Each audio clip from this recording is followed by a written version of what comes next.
भारतीय स्वतंत्रता आंदोलन के एक ऐसे क्रांतिकारी, एक ऐसे नेता जिनसे भारत का हर व्यक्ति परिचित तो है, पर उनको सही से जान नहीं पाया।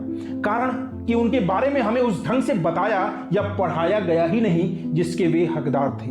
भारतीय इतिहास ने उन्हें वो सम्मान नहीं दिया जो उन्हें दिया जाना चाहिए था। ऐसे क्रांतिवीर जिनसे अंग्रेज थर थर कांपते थे, हिटलर जैसा तानाशाह भी जिसका सम्मान करता था, जिनकी पॉपुलैरिटी गांधी जी से भी ज्यादा थी। भारत के बाहर जिन्होंने एक आर्मी तक खड़ी कर दी थी, एक पैरेलल फ्री गवर्नमेंट की स्थापना कर दी थी, वो भी तब जब अंग्रेजों का वर्चस्व पूरी दुनिया में था।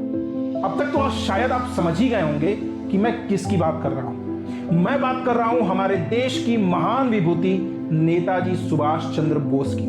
आज 18 अगस्त है और आज ही के दिन 1945 में नेताजी सुभाष चंद्र बोस का विमान दुर्घटनाग्रस्त हुआ था, जहां एक और ऑफिशियली यह बताया गया कि दुर्घटना में 3rd डिग्री बर्न्स के चलते उनका निधन हो गया है, तो वहीं दूसरी तरफ उनके प्रेमी इस बात पर आज तक भरोसा नहीं कर पाए हैं। भारतीय चेतना पर नेताजी ने ऐसी छाप छोड़ी कि आज भी पूरा देश उनके योगदान को याद करता है। उनके जीवन व मृत्यु से जुड़ी बहुत सी बातें आज भी चर्चा में रहती हैं। लेकिन एक बात जो शायद बहुत कम लोग जानते होंगे कि नेताजी ने अपनी आत्मकथा यानी बायोग्राफी भी लिखी थी, जिसका नाम था एक भारतीय तीर्थयात्री। दुर्भाग्यवश वे उसे पूरा तो नहीं कर पाए, लेकिन फिर भी उसे पढ़कर उनके जीवन के शुरुआती दिनों के बारे में बहुत कुछ जानने को मिलता है। आपको यह जानकर आश्चर्य होगा कि नेताजी वेदांत में गहरी रुचि रखते थे। 15 साल की उम्र में पहली बार जब उन्होंने स्वामी विवेकानंद की जीवनी पढ़ी, उसके बाद से ही उनका रुझान वेदांत की ओर बढ़ने लगा। उन्होंने उपनिषदों का भी अध्ययन किया था, घर पर मांसाहार का विरोध किया, गुरु की खोज में निकले, शास्त्र पढ़ने का नियम बनाया व शुरुआती दिनों से ही गांव में चल रहे निर्माण कार्यों में लोगों का सहयोग किया। वे वेदांत की सीख ही थी जिसने युवा सुभाष के भीतर आजादी की अलख जगाई, और वेदांत से ही उन्होंने वो साहस प्राप्त किया जिसके बाद उन्होंने उस समय की सबसे प्रतिष्ठित सरकारी नौकरी ICS में 4था स्थान प्राप्त करके उसे भी त्याग दिया। नेताजी कहते थे, मैंने अपने शुरुआती जीवन में ही यह संकल्प लिया है कि मैं किसी घिसे पिटे रास्ते पर कभी नहीं चलूंगा। उनके राजनीतिक जीवन की शुरुआत हुई अगस्त 1922 से, जब वे देश बंधु चित्तरंजन दास की अगुवाई में गया कांग्रेस अधिवेशन में स्वराज दल में शामिल हुए, और देश बंधु चित्तरंजन दास ही उनके राजनीतिक गुरु भी थे। 1930 में जेल से ही सुभाष जी ने कलकत्ता के मेयर का चुनाव जीता। आजादी के लिए अंतर्राष्ट्रीय दबाव बनाने के लिए इन्होंने इटली में मुसोलिनी, जर्मनी में फेल्डर, आयरलैंड में वॉलेरा और फ्रांस में रोमा रोनाल्ड से मुलाकात भी की।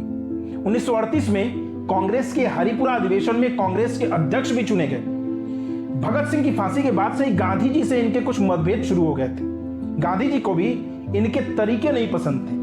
1939 में कांग्रेस के अध्यक्ष का चुनाव होना था। अपने उम्मीदवार पट्टाभी सीतारामैया को गांधी जी ने उस समय चुनाव में खड़ा किया था, और दूसरी तरफ उसके अगेंस्ट में थे सुभाष चंद्र बोस। चुनाव हुआ और लगातार दूसरी बार नेताजी फिर कांग्रेस के अध्यक्ष चुने गए, लेकिन गांधी जी को यह बात रास नहीं आई। उन्होंने इसका विरोध किया। बाद में नेताजी ने स्वेच्छा से गांधी जी का सम्मान करते हुए अध्यक्ष पद से त्याग पत्र दे दिया, और इसी के बाद उन्होंने एक अलग दल फॉरवर्ड ब्लॉक बनाया और कांग्रेस छोड़ दिया। 1940 में अंग्रेजों ने इन्हें नजरबंद कर दिया था, और 1941 में यह अचानक उनकी कैद से गायब होकर जर्मनी जा पहुंचे।